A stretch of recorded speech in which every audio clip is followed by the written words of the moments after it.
नमस्कार, मैं वैष्णवी चौहान और आप देख रहे हैं सुदर्शन दिल्ली। आज हम आपको ले चलते हैं उस ऐतिहासिक कार्यक्रम में जब भारत के पूर्व प्रधानमंत्री भारत रत्न अटल बिहारी वाजपेयी जी की जन्म शताब्दी पर राजधानी दिल्ली के कॉन्स्टिट्यूशन क्लब के मावलंकर सभागार में एक भव्य आयोजन किया गया।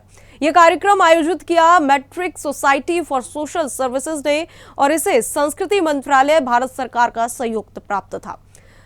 इसका मुख्य उद्देश्य था अटल जी की विचारधारा, उनकी राष्ट्र नीति और देश के प्रति उनके अद्भुत योगदान को नई पीढ़ी तक पहुंचाना। कार्यक्रम में राष्ट्रीय राजनीति के कई दिग्गज एक ही मंच पर मौजूद रहे।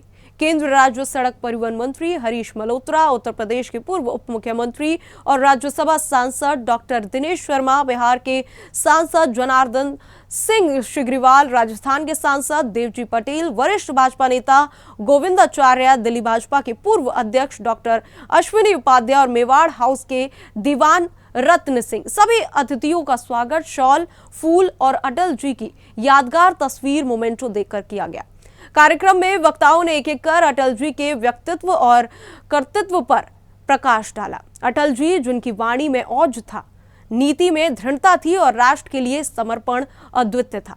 पत्रकार अशोक कुमार, प्रोफेसर मनोज कुमार और अन्य वक्ताओं ने कहा कि अटल जी सिर्फ नेता नहीं थे, भारत की आत्मा थे, भारत की आवाज थे और समाज सुधारक दीपांकर जी भी कार्यक्रम के मुख्य अतिथि के रूप में उपस्थित रहे। कार्यक्रम के दौरान बार बार एक बात सामने आई कि युवा पीढ़ी को अटल जी की राष्ट्रीय सोच, उनके नेतृत्व और उनके हालात से लड़कर देश को आगे बढ़ाने वाली नीति से जोड़ना आज के समय की जरूरत है।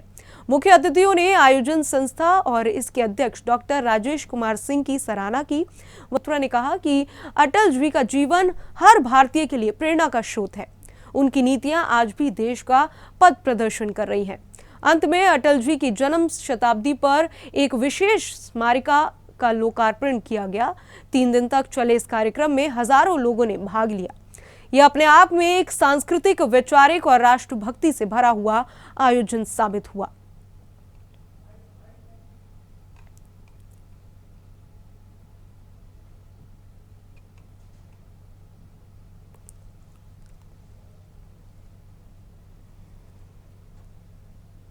मिनिस्ट्री ऑफ कल्चर के साथ मिलकर मैट्रिक सोसाइटी ने अटल जी के 100वें वर्षगांठ पे मिनिस्ट्री ऑफ कल्चर के साथ मिलकर मैट्रिक सोसाइटी ने इस कार्यक्रम का आयोजन किया है। और इस कड़ी में हमने पहले भी एक आयोजन किया था। ये 3 दिवसीय एक आयोजन है जिसमें अटल जी के विचारों पे संगोष्ठी है और इसके साथ साथ चूंकि वो कवि हृदय थे तो जो द्वितीय सत्र है उसमें काफी देश के जाने माने कवि भी आए हुए हैं और हम उनको एक तरह से श्रद्धा सुमन और श्रद्धांजलि अर्पित कर रहे हैं। और अटल जी के विचारों को जन जन तक पहुंचाने के लिए इस कार्यक्रम का आयोजन हम लोगों ने किया है। मुझे अपार खुशी भी है कि इसमें काफी सरकार का भी समर्थन रहा है। कई केंद्र के मंत्री भी आए, कई एमपी भी आए, कई प्रशासनिक अधिकारी भी रहे और काफी संख्या बल के साथ लोग भी यहाँ पे आए।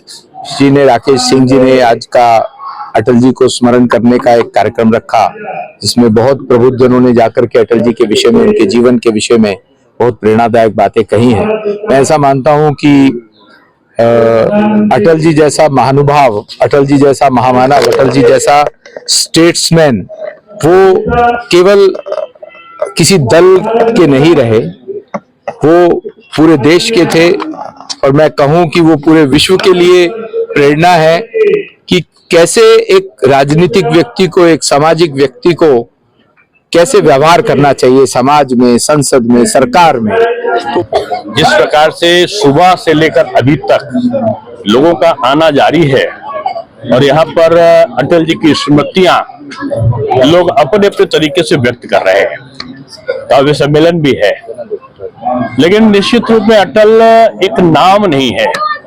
अटल जी एक संस्था है और ऐसी संस्था जो राष्ट्रभक्ति का, जिनमें नाम लेते ही संचार होता है।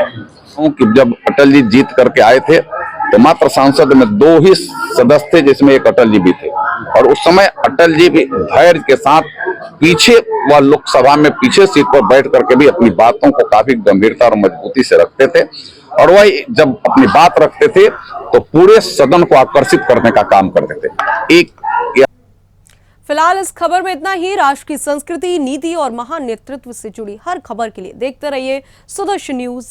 जय हिंद।